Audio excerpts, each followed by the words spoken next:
All right, so I'm going to say good evening to everybody, and I know that you're all on that stage of Limmud where there's so much information. And what I want to try and do right now is to take you, I've been sitting in on a few of the different sessions. I myself only arrived today. You've all read my bio, you all know my background, you all know where I'm coming from, right? Not, okay? So I'm going to give a little bit of my own background, and I'm going to dive into the subject. And when I dive into the subject of Israel's changing society, part of what I want to do is I want to take our own stereotypes. And when I say our own stereotypes, I'm going to start even from myself and try and talk about the changes that Israel is going through, because when we look into the future, when we talk about the Jewish world, when we talk about the Israeli world, we need to be aware that Israel is going through enormous society changes. And I want to take you through them. I sat in a few of the different sessions today, and I heard lots of people throwing out numbers about the amount of people in Israel and about what Israeli society is like. I came prepared, and that's one of the reasons I don't usually speak also with numbers, but I needed to come with numbers. I can't stand here and start talking about Israeli society and not give you a few of the numbers. And numbers, and when we talk about statistics, I adore statistics. I use them extensively, which means you can show statistics any way you want. I went and took only the statistics of the Israeli Central Bureau of Statistics. From now I'll be calling it CBS. I've worked extensively with the media in the past, a very different CBS. The Central Bureau of Statistics, the Israeli Central Bureau of Statistics, gives on almost a weekly basis, a monthly basis, and on every holiday, for every reason, they give out lots of data about Israeli society. I'll be using that so that we'll be on common ground, because I don't want us to start arguing about if there's a million more or less. And again, I'm only going to be using the Israeli Central Bureau of Statistics and not anybody else's. My own background.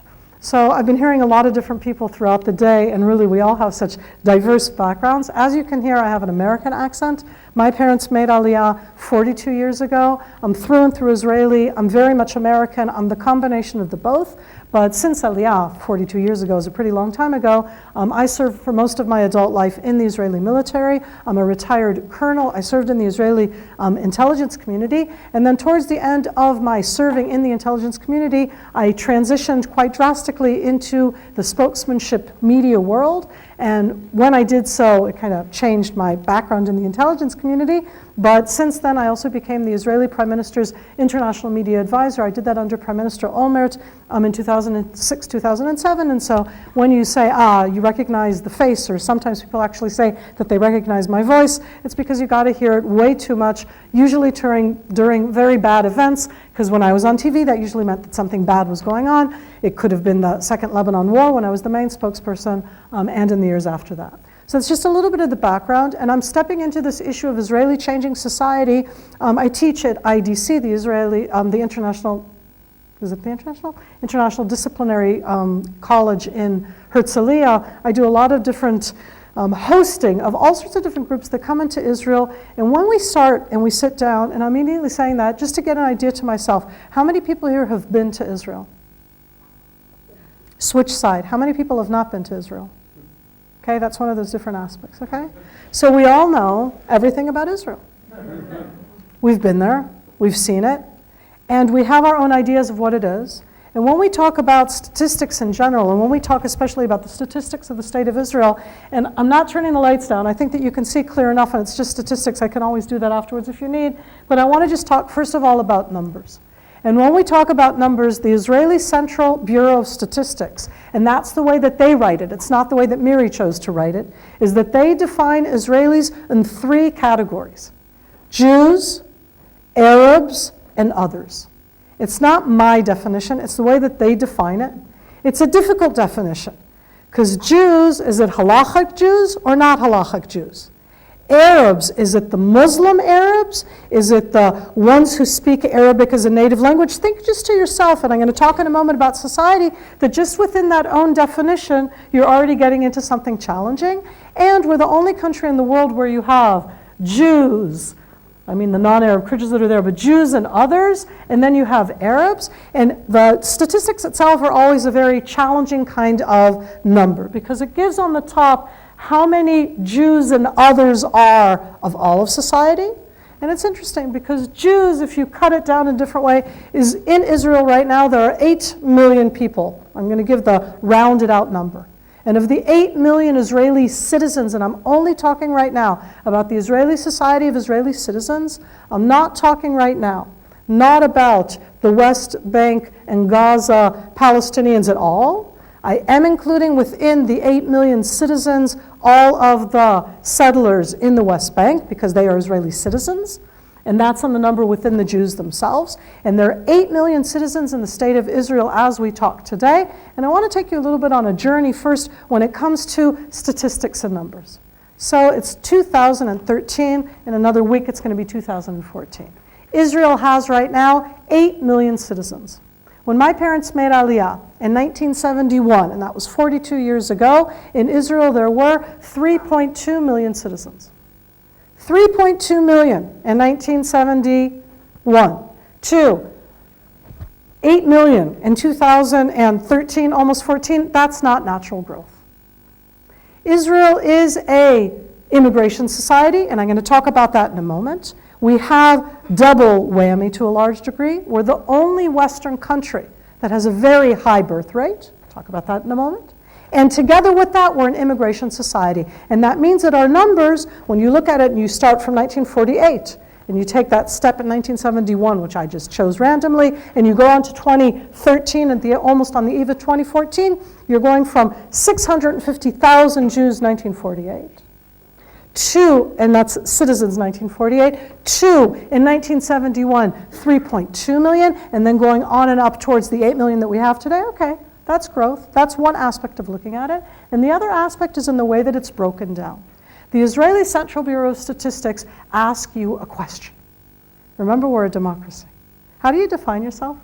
And I want to take us on a journey on this issue, both of our self-definition as a society, the implications of what it means in both education, in the workforce, and what Israel is going to look like in another 10, 20, 30 years. Because the changes that are happening within our own society and demography are quite enormous. I'll even say that they are revolutionary. That doesn't mean that there's a revolution that's going to happen overnight, but we are in the middle of an enormous demographic change. So I'm starting from the first numbers. 8 million people, 75% define themselves as Jewish. I'm not talking about halachic Jews. 75% are Jewish. 21% are defined as Muslim. Okay? And 4% are other.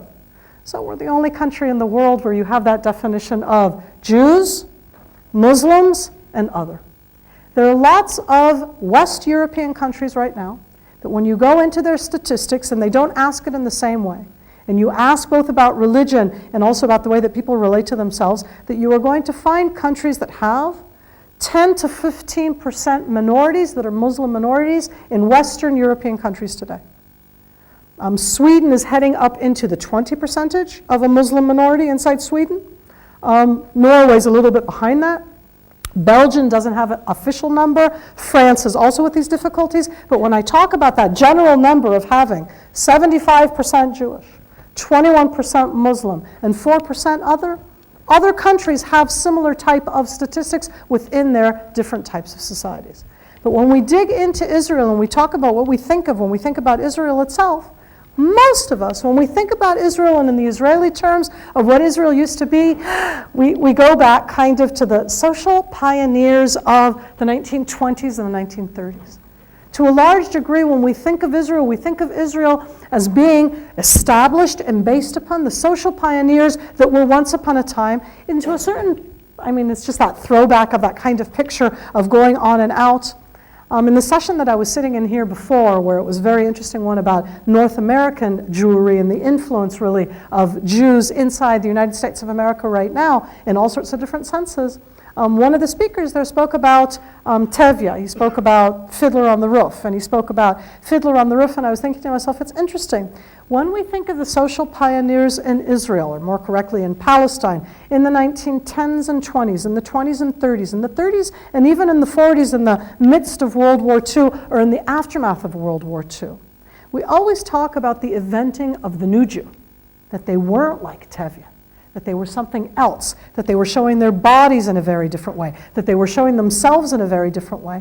To a large degree, when we think about Israel, we have a tendency to think about Israel in these terms. And Israeli society is not about that anymore. The strength in some portions of Israeli society right now is much more within venture startups than in social pioneers. And I put that up on the board as just two contradictory messages to open up the idea of the journey of Israeli society and where Israeli society is right now and where we're going. So I started by saying that in 1948, when the State of Israel was established, in 1948, the amount of Jews that was inside Israel at the time was 650,000. Now, to me, it's kind of fascinating. You don't always get the chance, certainly not in the modern world, to invent a state. And in 1947 and in 1948, when the State of Israel was established, was declared, it was actually based on seminars, which I kind of like to think of them as a Limmud that was done at the time with the Jews that were mainly inside Palestine, because it was mainly done at that time, still under the British mandate. Now think about it. Think of all of us sitting here. Think about what we're learning and what we're doing. And in 1947, 1948, they decide that they're going to put together a state that's going to have what kind of education system? How do you define one? If you're not evolving into something, how do you define it? What kind of economy are they going to have? What kind of social welfare system are they going to have? They had, to a large degree, the prerogative, the opportunity to invent whatever they wanted. And when they invented it in 1948, on one single day, in November of 1948, still in the War of Independence, still when the war was going on, the State of Israel, which had just been declared on May 14th, 1948, in November 1948, they took a day off. And when I say that they took a day off, they said to everybody in 1948, on this day, you have to stay at home. And on one day in 1948, where they actually did a curfew so that everybody would stay at home, they counted all of the people, not the Jews, not the Arabs, not the Muslims. They counted all of the people who were within the lines that Israel sat on that day in mid-November 1948. And based on that census that they did in November 1948, they had the first elections in the State of Israel in January 1949, because how else do you do elections? How do you count the people? Who gets to be a citizen? And what they did is they took a day off of the war. I mean, it was at the stage where the war was slightly in a lull in mid-November. They counted the citizens. And the graph of the citizens of the State of Israel in 1948 as opposed to today, and I'm putting up all the numbers right now, okay, just to give you an idea, because the 1949 numbers are the numbers that are based on the statistics that they gathered on that day in November 1948, and then the first elections that took place in January of 1949. Can you see it? Should I turn it down? Do you need a bit? Okay, yes, I was told that I could do this, so this is where I try. Is that better? I don't know how to do it any less. Okay? Excellent. So when we look at these, we again get the different type of statistics that show us the differences in the numbers of society. And this is just one aspect which is showing us the different ethnic groups, religious groups, cultural groups. Think about it for a minute. In the definitions that are here right now, it's showing it clear-cut as religion. But is Jewish religion? And here I want to continue on that journey of Israeli society right now, because the numbers themselves that are the distinct numbers of Israeli society throughout our history are the numbers that differentiate between Jews, Muslims, and others. And that's one distinct aspect that has to do with Israeli governance, of the whole aspect of the way that Israel has been built between Israel as a Jewish democratic state, the balance between the Jewish and the democracy, and the way that you're seeing it within these numbers here from the beginning. All of the citizens, the 100%, are all full citizens of the State of Israel. That doesn't mean that they haven't had discrimination in all sorts of different ways, but the numbers themselves over the years, steady, raising, lowering. It's one that you can see distinctly. When we step down into it, what I want to step into is in the numbers of the Jews. And here I am going to talk about the different subdivisions. So I adore the Central Bureau of Statistics, because the Central Bureau of Statistics, who sometimes actually call me at my house also, they call you up. And I want you now to think about this, because I don't know if there's the equivalent of this in the UK. You do statistics gathering worldwide in all sorts of different ways, but there are different laws in different countries of what you're allowed to ask or not. So you get the phone call, and it says to you, hello, okay, are you willing to participate in the poll? And once you say that you're willing to participate in the poll, they ask you, what are you? And you answer, I'm a Jew. or you answer, I'm an Arab, or okay, just think of that first initial one.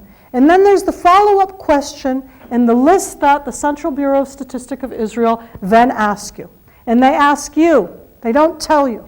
And I want you to think right now of your own self-definition. How would you define yourself? They're going to ask you as a Jew. Would you call yourself ultra-Orthodox? In Israeli terms, we call that Haredi. Would you call yourself modern religious? Is the term that they say in Israel. It's dati. I mean, it's not that they ask if you're Orthodox. They ask if you would consider yourself religious, dati, as opposed to ultra-Orthodox, Haredi. The next one in Hebrew is called Masorati. Would you call yourself traditional? After that, you get to non-religious traditionalist. That's a subdivision that when they ask you, they only do that subdivision afterwards. The religious traditionalists and the non-religious traditionalists are part of the same group in the Central Bureau of Statistics. And the last one is the secular. And you get numbers. And you look at the state of Israel. And here what they're taking is the 75% of Israelis, citizens who are Jewish. They're asking them, what kind of a Jew are you? And you look at these numbers and you go, 8% Haredi of the Jews, religious, traditional, non-religious traditional, and look at that enormous number of the secular Jews, okay? So let's start from the easier things. All of these Jews, when asked, all of them overwhelmingly say that they do a Passover Seder, okay? The difference between the religious and the secular has to do with kashrut, Shabbat. Those are the two main distinctions. And when you look at what all of them put all in together, the different groups within have very differing ideas of who's Jewish and who's not Jewish. And I'm completely accepting the whole aspect of the Haredim and the religious who live their life according to a religious lifestyle, which is very different from the other groups that you see here. It's not the only difference. Forget the text, the army, the education. I'm going to get to that. No, but that's we're going to get to education. Right now, all I'm talking about is their own self-identification. Now, just for those, and it doesn't matter if you've been to Israel or haven't been to Israel, but to remind ourselves of somebody who would define themselves, I would certainly not call myself secular, but I'm not a religious Jew, and I can't consider myself religious traditionalist, okay? So I would probably put myself in the non-religious traditionalist. What in the world does that mean? It means that my kids certainly go to synagogue every once in a while, I suppose, right? Okay? I know what kosher is. I don't keep it. I don't keep Shabbat, but I light Shabbat candles, and we say Shabbat brachot every Friday night. Why? Kacha. Each person defining to themselves. What I like the most is Israelis who, during the week of Passover, will go eat in an absolutely non-kosher restaurant, but they won't eat. They'll eat non-kosher food, but they won't eat the pita or the bread. They'll only eat matzah. Because you do this, you don't do that. It's something which is difficult to define even within itself. And again, it isn't something that's defined. It's something it's a self-identification on how you would do this, because these Central Bureau of Statistics numbers are ones that are showing their own definition of how they see themselves. But in Israel, the translation of both the other statistics which show all of the state of Israel, together with the ones that are only showing right now the Jews in the state of Israel, have translated themselves, and this has an enormous impact on Israeli society, into 4 distinct different education systems that are all funded by the state of Israel, funded by the government of Israel, and they each have a different representation that I'm going to explore here. I saw a thing, was it something that you wanted to ask me now?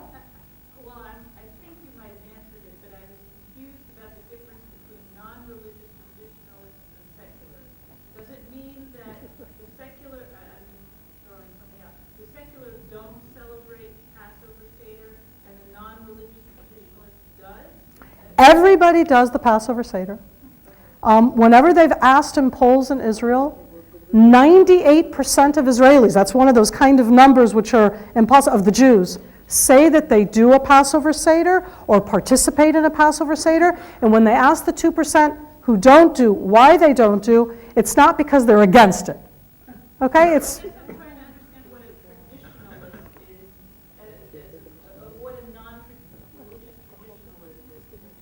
It's an excellent question that the Central Bureau of Statistics doesn't give you an answer. They ask you how you define yourself, okay? And it's a very personal aspect, because what is a secular Jew in Israel, okay? So I'm going to try and answer it now through the education system to give you, again, part of the answer, because that's part of the aspect of talking about a society and saying that Israel is the Jewish state, that 75% of Israeli citizens are Jewish. When you take that 75% that are Jewish, this is the way they define themselves in their Jewish identity. And I agree, it doesn't say here what it means. It's a self-identification. Yes? I just want to point out this is just for those 8, 20 and above. Because younger than 20, the proportion is much higher. I'm going to talk about that in a moment, don't worry. Okay, we're going to show changing numbers as we go along, and I'll start it again through the education system. In Israel, I'll go a bit more, and then you'll be able to stop me again, okay?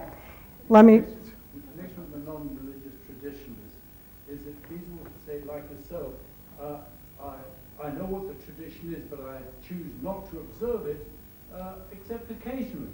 So I wouldn't call myself religious, but I know the tradition, and I keep Pesach. Maybe I don't. I like that explanation. Pardon?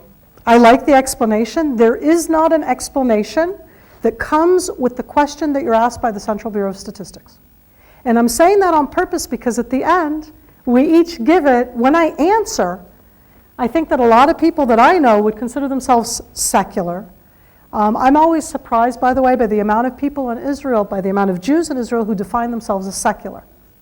And it does have to do, and we're going to get into the education system in a minute, because it does have an impact from there. When the State of Israel was established in 1948, I'll remind you, we transitioned from where we are right now, the British Mandate, into the modern State of Israel. And under the British Mandate, the Jews ran their own school systems. But they had a different school system.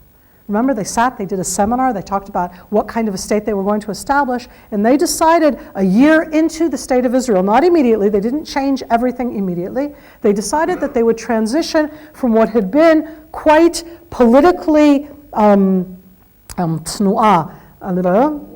movement-based education systems to transition into 4 government-funded systems.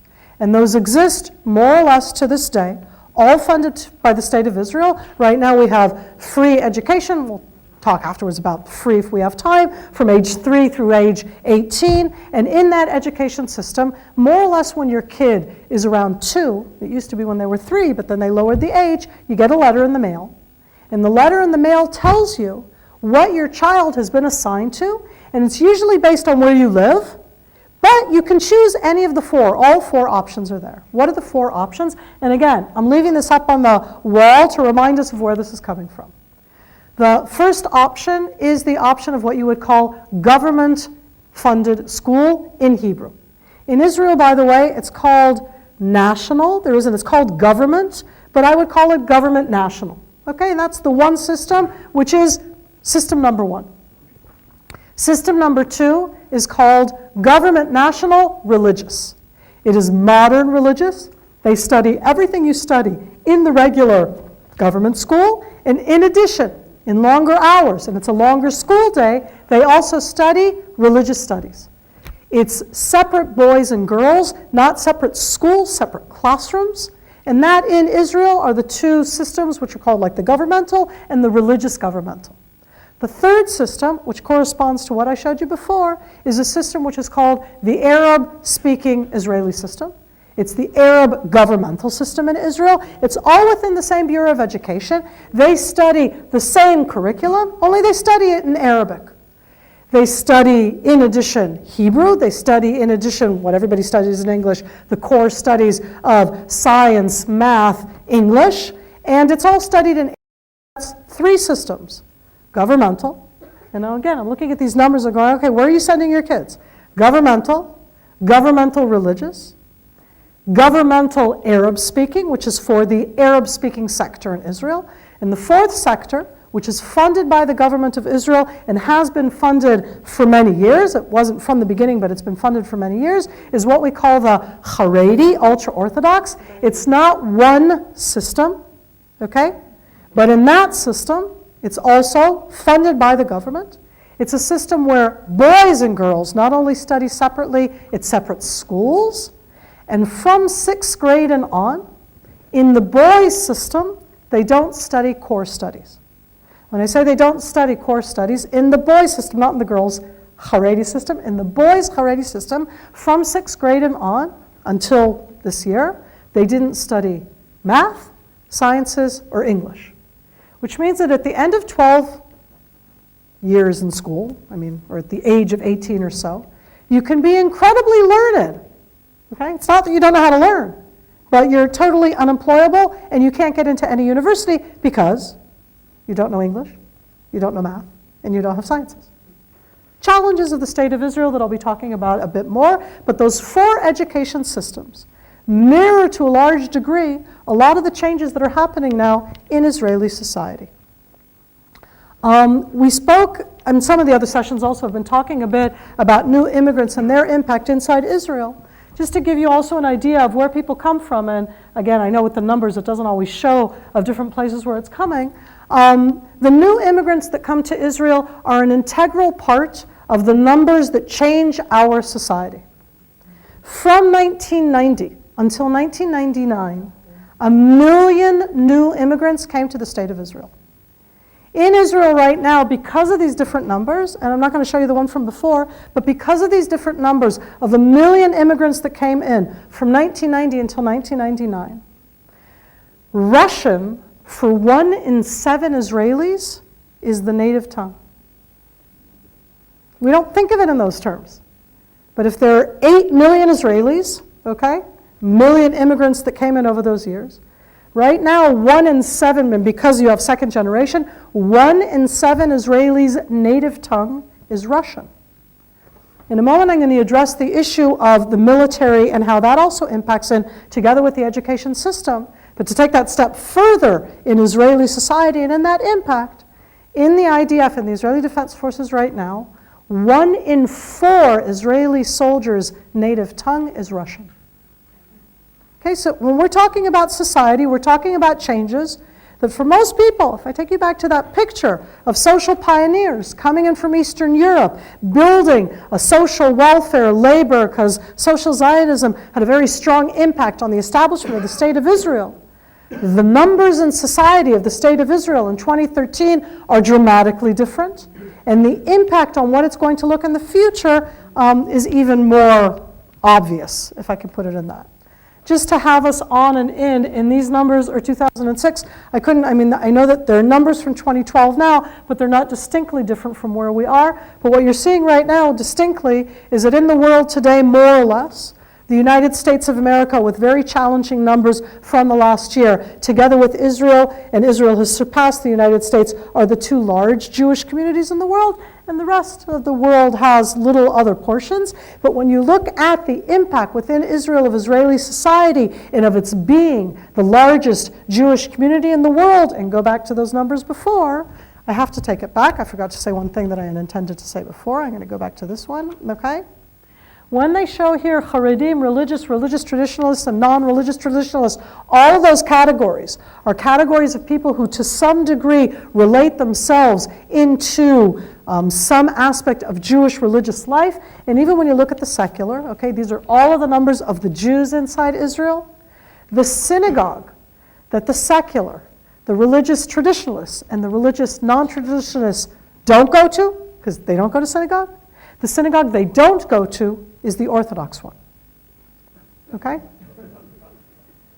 The pluralism or the adoption of what's been very prevalent in North American Jewry, where a good 80% of American Jews are either in the conservative or in the reform movement.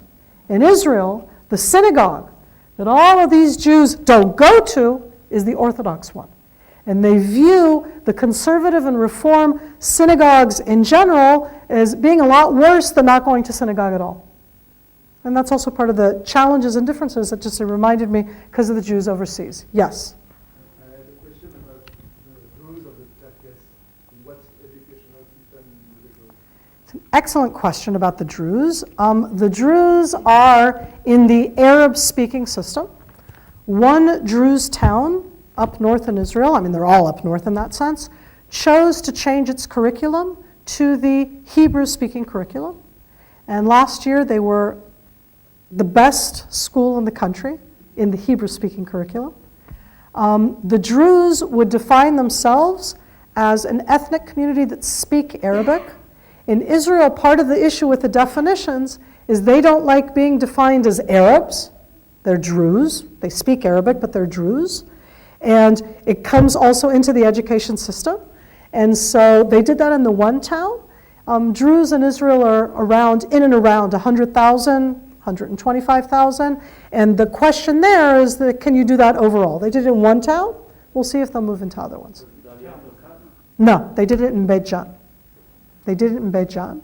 And in a moment, again, I'll talk about the IDF and the draft, because we go from the education system into the draft and into the segments of society, the workforce and the poor, and we're going to start seeing all sorts of correlations that I want you to be aware of. I'm not standing here now, I may have been, my mother may have called me Miriam when I was born, but I am not a prophetess. I do not know what will happen, but I want to show you some projections of the implications of the combination of the numbers, the education system, and in a moment I'm going to talk about the workforce and the social system, because sadly there are going to be very sad correlations that I'm going to be addressing in a moment, okay? Good, 9:45, okay, we're doing okay. Questions? Good, okay, I know it's a lot of statistics, but otherwise I can't really explain the numbers that I'm going to show. Okay. And which was the Druze village that stood? Beit Jan. Beit Jan. Beit Jan. Beit Jan was number 1 in Bagrut after they changed to the Hebrew-speaking system. And it's one of the questions nowadays, because I'll talk about that one separately, but yes, it was Beit Jan. So here we are in Israel and in the workforce, and I'm looking at this one here for the moment because, again, I'm splitting up Israeli society in a way which I have to, because otherwise we can't understand the challenges that are happening right now in Israel. So the numbers that we have right here are numbers that are from 2011, so they're relatively very up-to-date numbers. And you see that when we look at men and women in the workforce, and this is going to be after the education system, after military, if you did do military, because there are 2 groups here who don't do military at all, you get into the workforce and you see the differences in the workforce in Israel.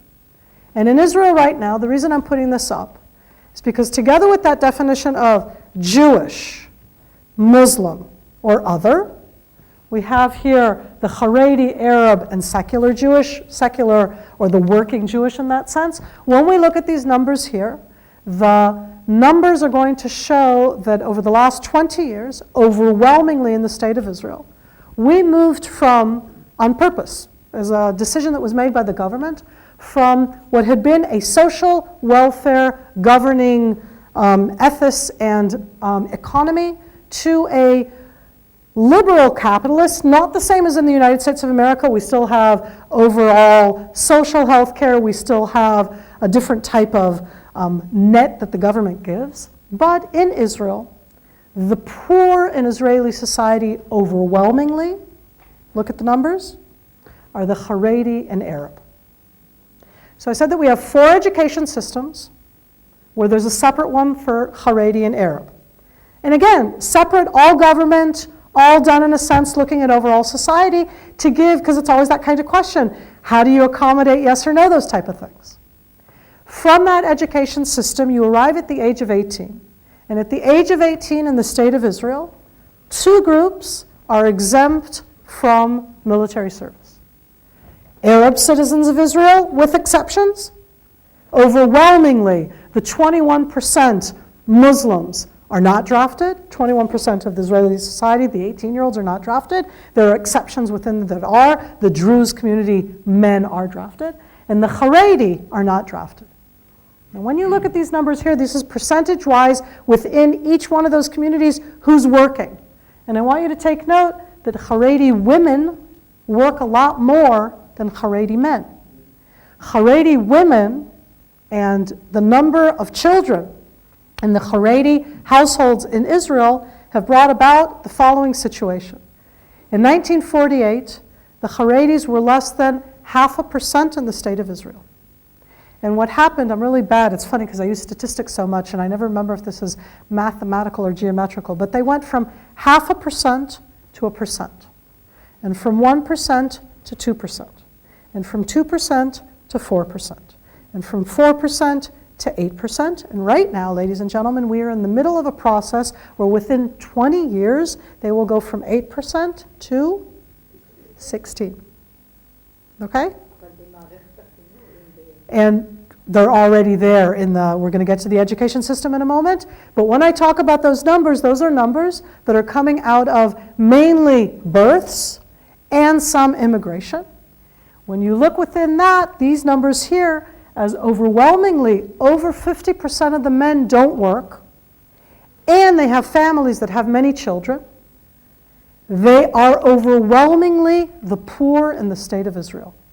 And we have a tendency when we look at Israel very clearly to talk about the Arab community as being the poor in Israel, and sadly they are the poor, but they share that dubious spot together with the Haredi community. The two poor communities in Israel are the Haredi and the Arab communities. They are poor both because they have large numbers of children, but they're poor because of the graph that you're seeing here. Because Haredi men don't work, and Arab women don't work. And in the rest of the state of Israel, usually when you're talking about partnerships, etc., and you're talking about children, you're talking about two working adults with children. And in those communities, you're only talking about one, and you're talking about a lot of children. What does that mean for the future? So to really make you all go to sleep in this day of Limmud totally unhappy, I have to add in some more data, because when it comes to numbers, okay, primary school is what I call elementary school. Is what would you call it here? It is primary. That's why it's a number that was written. It's called here, okay? And right now, I mean, you see that the today here was done in 2010, but the numbers have only, the statistics have not changed, meaning these graphs that have been showing here as a projection are graphs that we're seeing right now with the numbers as they are right now.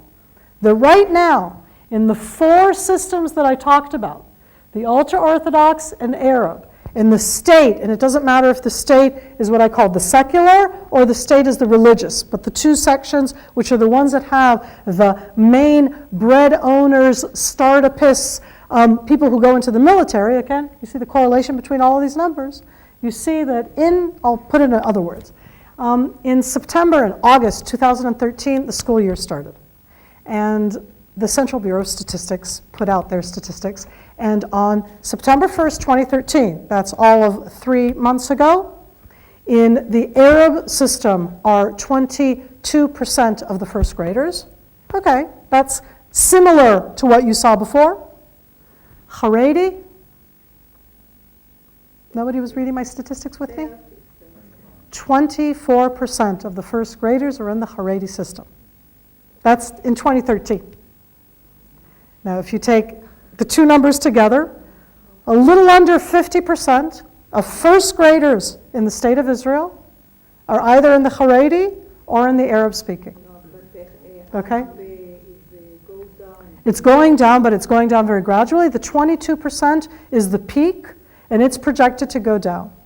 But again, within those numbers and the challenges of what we have within Israeli society, in Israel, most of the ultra-Orthodox Haredi society are in their own way what I would call self-segregated, meaning they live a lot of times in both communities and cities that are their own communities and cities.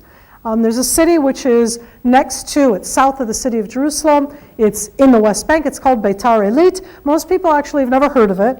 And if you don't go there, you don't actually see it. And then every once in a while I come out to communities, especially from the States, but possibly also here from England, where you have relatives in Beitar Elit, so you've actually been there. But most Israelis from that secular or whatever that I was showing before have never been there. Beitar Elit is the largest city, Jewish city, in the West Bank as a settlement. And in Beitar Elit, you're all sitting down, so this one's easy. The average family, ladies and gentlemen, well, it's 8 because it has 6 children, okay? The average family has 6 children. Beitar Illit, a Haredi city in the West Bank, and these kind of numbers are the kind of numbers which, so I'm asking you as a rhetorical question, okay? Do you think this has an impact on Israel in the future? I want to add in now just a few more data, and then I'll take a few questions, okay? Let me just add a few more. In Israel, in the governmental system, which includes both what I would call the secular and the religious systems, but the governmental one, the ones where they study the core studies, and in the religious system, as I said, they also study in addition religious studies, not the Haredi, pretty much from 10th grade. The high schoolers, men and women, boys and girls, are not focused all of the time, but they're very aware of the fact that when they finish high school, they are going to be drafted. And in the numbers themselves, where you look at these kind of numbers, within a given high school graduation class, there will be a few who won't be drafted, but overwhelmingly, still in Israel, at the age of 18, young men, young women, and the numbers right now are that in the men, 70% of the 18-year-olds are drafted into the IDF. Who's the 30% who aren't drafted? Haredi and Arab. We said that they're on the 8% going up and the 21, okay, that's a very clear number. In the women today, because of a difference that they have there on the way that women are drafted, 50% of the women are drafted, 50% of the women are not drafted, because in addition to the Haredi and Arab women who are not drafted, the religious women are also not compulsory drafted. They can get out of it, and at the end of the day, it's 50-50. Now what that means is that in the state of Israel, we have 4 education systems. 2 education systems go into the military, 2 do not. When you finish the military service, and you saw from the workforce that I was showing before, there's a continuation of the correlation where you're suddenly getting that the poor in Israeli society, the ones who have separate education systems, the ones who are not drafted, it's all similar. And I'm putting them here as challenges. I have no idea how it's going to look in another 10 or 15 years. One of the aspects of statistics where statistics are very problematic, and you need to be aware that I call it that statistics can lie, is the fact that today there are 24% of the first graders in Haredi schools in first grade doesn't mean that it's going to be 24% in sixth grade. And it doesn't mean that they're going to be 24% in 12th grade. It doesn't immediately project that 12 years from now, 24% of the 18-year-olds finish Haredi schools. It isn't a direct correlation on that number, but there's no question whatsoever that enormous changes are going through Israeli society. So I gave you a lot of numbers at a very heavy time at night, but there were all sorts of questions that I wanted to be able to answer. So I'll start up from the back and then I'll come into the middle. Please. Thank you. Just going back to your previous slideshow, I understand we're on the OECD. Okay. The OECD is the organization that Israel, it's one of those clubs that you have to be asked to be, you have to be invited in. You can't put yourself in. It's the organization of economically developed countries. Israel was invited to join in 2006. We joined officially in 2008, and it is the 35 most developed economies in the world. Is it part of the UN? Or? No, it's completely separate. It has nothing to do with the UN. It's based in Europe, but it is made up out of European it's worldwide. Having said that, there are no OECD members from Africa, not even South Africa. OECD members are the developed economies of the world. So it's the kind of place that you want to be part of, and we were invited in as an economy. And the OECD, and probably statistic-wise, I should add in that together with the Central Bureau of Statistics, the second statistics source, which is a fascinating way to look at Israel, is the way that the OECD look at us, because they compare us to the developed countries. And in some of them, we're way up at the top. I'll show you some other OECDs, mainly in education. This is higher education in Israel. These are all OECD member countries. And in these, the developed countries, this isn't the worldwide, there are 194 4 countries and territories that are usually within statistics. In the OECD, it's only 35. It's all top economies. And in this one, it's showing us higher education. So we're number 2 after Canada. This is in the world, in higher education. When you break it down, we're number 1 in the world percentage-wise of PhDs. We're equal with Canada on master degrees, percentage-wise. And Canada has a lot more bachelor degrees, which is why they got first place, okay? But these are numbers which are they're comparative to try to put you and see where you are. And you can see where we are compared to the UK. We have a lot more percentage-wise of people who have higher degrees. 46% of Israelis have it puts into that 46%, it puts both the BA, the MA, and the PhD. It's taking all of them into account. Despite the fact that Haredi are not in there. So things are happening in the Haredi world also.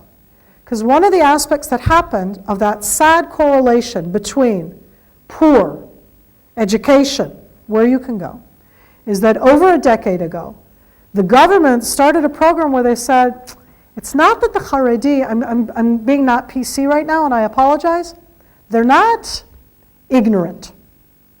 They're not uneducated, okay? They're very educated. They just don't know core studies. And they did a program over 15 years ago where they took a classroom of Haredi men who were willing to do so, and they finished high school curriculum in 1 year. And then they got into college. And in Israel, one of the aspects of the higher education, we haven't built a lot of new universities lately, but we have built dozens of colleges. Israel has right now over 70 colleges. For most people who come, they always knew we had 7 universities and then 8 universities, and then we had the first college was only open 20 years ago, and we now have over 70 colleges. Colleges are very prevalent for undergraduate degrees and for some graduate degrees, not PhDs. And I put that here because the Haredi community are starting to go to college. It's in small numbers, but that's a change. They do 1 year to close the high school gap, and they're studying computer sciences, but it's a small number. It's changes that could still happen. Please. And then there was somebody here who had wanted to ask, and I felt bad, but that was you were here in the middle, so I remember you. Please. 2 questions. Firstly, you brought up a little bit. I'm curious to know what you think about the quite dramatic decline in Arab birth rate in the past decade or so, and what impact that might have on the demographic composition of Israel. I'll just do it one at a time so that I can try and give a more full answer. And I will repeat the question. If you look at the Israeli population, you can see that in general, the amount of, and again I'm saying here, there's Muslims, there's Arabs, the Druze community, which is an ethnic group which are not Muslim, but they speak Arabic, and you have Druze in Israel, in Lebanon, and in Syria. And in Syria, they're in the midst of the horrific civil war. In Israel, when we talk about the group that you're talking about, it's the Muslims. There's a question if the Muslims are declining or the Arabs overall. So one of the most interesting aspects that has to do with education in the Arab world in general is that just like the Haredi community, you saw that the women work and the men don't. And I said that in the Haredi education system, women study regular studies in high school because they're not allowed to study religious studies. That's the reason. And then they work. In the Arab world in general, Arab Muslim world, the women are becoming more and more educated. As right now, by the way, they are 3 times more educated than the men in the Arab community. This is having an enormous impact on their own society, and that's bringing the numbers of both childbirth down. They're getting married later because they're going for an undergraduate degree and even a graduate degree. They're getting married later, and they're having less children in their own way. They're being, it's not, I'm not going to call it gentrified, it's an issue of education. It's a direct result. That's true of certain segments of Arab citizens of Israel. It's not true of all of them. And that's just like in the Haredi community, okay? There are trends, but I can't yet say that they're an enormous change. I would say that we've probably reached the number where that 75% is going to be pretty steady. It won't change dramatically. There are still segments within Arab population that have lots and lots of babies, like the Bedouin population, which has been very in the news lately in Israel. Okay? You've been trying for a long time, please. Yeah, about workforce participation. People who look at it think that Arab and Haredi working off the books affect these statistics very much or not at all? It's a very interesting question. So nice that I brought these graphs, right? Okay. Thank God they're graphs. The Arab citizens of Israel in the workforce do not represent the Israeli startup nation. When you dig down into the workforce of the Arab citizens of Israel, yes, they absolutely have doctors, lawyers, etc., but the bulk work in blue-collar jobs. Okay? I'm clear, right? As I said before, the women are becoming much more educated than the men, and there's a transition which is happening on that level so that they can study whatever they want in that sense. They don't get drafted. Many go to higher education, but in general, in the Arab education system, they do poorly on the examinations that get you into university. They find it much more challenging. Some of it is the language. So in the Arab sector, perhaps they're not declaring that much, but in general, it's part of it. They're generating a lower income. In the Haredi community, because their exemption from conscription, from being drafted into the military, is based on their saying that they are studying in yeshiva, if they go and declare that they're working, then that means that they're not exempt, and they have to be drafted.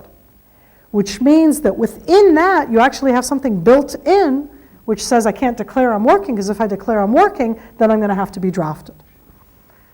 Israel right now is in the middle of a political issue which has to do, it was more with the Haredi than with the Arab. The Arab issue came out too because of these different aspects that I'm bringing out, of the changes in society, the fact that the Haredi are government funded and don't teach core studies, and then they don't go and work, and they're on social welfare. So that it was that question of the middle class supporting the people who aren't giving into society. All of it kind of came together, and to a large degree, Israel's elections in January 2013, almost a year ago, not for the first time in Israeli history, but in a very obvious issue. The main issue in our elections was not about security, because usually it's to some degree about security, about the region. It was there, but the main issue was on the social implications, with the economic implications, with the education implications, with the workforce implications of these numbers. And who's supporting who in Israeli society. So I mean, I give in a roundabout way of response because we're in the middle of it. I want to add in one more thing, which is important on that. The new party that was established this last year and then took such an enormous part in these Israeli elections and got 19 seats in the Israeli parliament, Yesh Atid, very much was focused on the economic issues of the middle class, kind of what you call secular Jewish, supporting the other groups in Israeli society and being the ones that serve in the military, and the whole issue of the cost of living inside Israel. And look at what they did. They didn't take the Ministry of Defense, I mean, in that sense that they had 19 seats. They took 3 main portfolios. And they are the kind of portfolios that you don't take unless you really want to change. They took the education portfolio, they took the finance portfolio, and the health portfolio. Okay, these are not easy portfolios in Israel. And the education minister, who is modern Orthodox, which puts him in that little subgroup of the subgroups, okay? The modern Orthodox in Israel do work. They are drafted. And so it's different than the Haredi community in Israel. And the education minister announced in August that Haredi schools have to put in the core curriculum, what I said before that they don't teach, otherwise the education ministry won't fund them. Right? Okay? It's the end of the world as we know it. Don't worry, they didn't implement it. Because it was August. How can you bring out a declaration like that, education minister, and 24% of the kids who are going to start first grade, what, you're going to change now all of our education system? You got to give us a year. So they deferred it by a year. And push comes to shove, I'm waiting to see what's going to happen next year in that sense. So that's just on one little aspect of how that impacts also in greater society. Please. אני חושב בעברית. תשאלי בעברית ואני אתרגם. לאחרונה פורסמה סטטיסטיקה על ירידה במספר המתגייסים ליחידות קרביות. Mhm. אני חושבת שזה קשור לשינוי בחלק של האנשים החילוניים שמותשים מלסחוב את העגלה. So the question that was asked here is about the fact that in Israel there was a publication about the fact that there's less motivation of the 18-year-olds not to be drafted in general, but to go to the fighting units. And the question here is, why is there that change? And could it be because the seculars are the ones who are kind of like carrying everybody else on the back? So I don't actually think in the answer that it's about the 18-year-olds. I think that it's about their parents. Okay? And when I say it's about the parents of the 18-year-olds right now are in their 40s. Which means, okay, I mean, I'm already 50-some, okay? People in their 40s are the people who are already second, third, fourth generation, who are the ones who serve themselves in the IDF, whose perhaps their parents like fought in other wars. And it's that combination of what's happening inside the houses in Israel and how it's viewed overwhelmingly rather than the 18-year-olds themselves. They have no problem in Israel to fill up the military units that need to be filled up. There's enough who do volunteer, but there are less volunteers than they had before. So again, it's the combination of the above, and I'm also looking at the projection forward, because I'm gonna put it up, and you'll excuse, it's like those doomsday kind of thing. But if we look at this one, okay? 'Cause this is really disturbing. If Israel is a startup nation, which is based on innovation, education, that 46% before of what I showed you was being in the top of the OECD in education, which is our edge. That's what has given us our economic edge. These kind of numbers mean that within, not our grandchildren, within 15 to 20 years, who's going to do it? Now again, these are projections. It isn't deterministic. It isn't going to happen this way. I don't know. And the government in that sense is very aware of this. But there are trends here that are get the Haredi into the workforce, get the Haredi into the military. And you hear how divisive this is also in Israeli society. And I am going to end on a personal note. I served for most of my adult life in the IDF. And the IDF, the Israel Defense Forces, is a challenging environment for women. Now most people think, Israel, the draft, we're the only country in the world where you have the draft for women. That's already exceptional. Women are drafted for 2 years. That's a very long time. Women get in and have for the last 20 years since it's changed into fighting units and into such a variety of capacities within the military. And yet, even now, after all of these years of change, there's still quite a gap between men and women in the Israeli military. When you bring in, and I say when you bring in the Haredi into the military, what balances out in society as being more important, less important? Women and equality within society as a right, which is such an obvious one? Or is it more important that Haredi men, who also have a right to not be alone in a room with a woman, because they're Haredi and that they can't live that way. So what do? Do you change the IDF? Do you change all of the different capacities that women have advanced so much over the last 20 years in the IDF so you can draft the Haredi? Won't you be throwing the baby out with the bath? And these are challenges that we face right now, because on every different one of the elements where you want to try and balance it out, there isn't an easy answer. I don't feel that in Israel, as a government, you can impose on portions of the society to be like you. You want to respect it. Isn't that also part of democracy? And yet, hand in hand right now, we have within our society enormous differences that start from the education system, through the draft, and afterwards into the economy. And it's 10:15. I really do feel that you guys are like, okay, I'll do a last round of questions, and then I definitely need to let you out. Please. Yes, I'd just like you to take this graph and project it onto the distribution of seats and parties in the Knesset in, say, 20 years?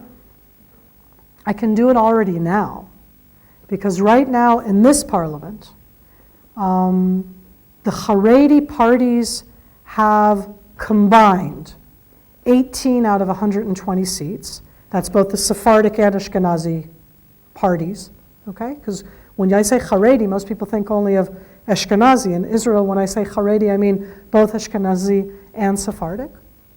So both Shas and the other parties, Yadut Torah, I mean together, they have 18 out of 120. So that gives you one way of looking at it. But lots of the traditional, religious, traditional, but not religious, will vote for Haredi parties. Again, This graph says they'll be the government. That's the projection. this graph says that they're going to be the state of Israel. Oh, well, indeed. Okay? And it's one of the questions which is on the table right now of what is the state of Israel, because we have a tendency again to look at it kind of in the Exodus eyes of 1948, and we're something else. And I'll end with hope. State of Israel today in 2013 has already evolved and changed in its society several times. In the 1950s, we were different than we were in the 60s. And in the 1960s, we were different from the 70s. And then in the 1990s, we had the enormous former Soviet Union Russian immigration. We change, we diverse. And so again, these kind of statistics that you're seeing up here, on the one hand, we need to be aware of them. They need to impact government choices in education, in how you evolve into the economy, to who you give social welfare, how you build a society.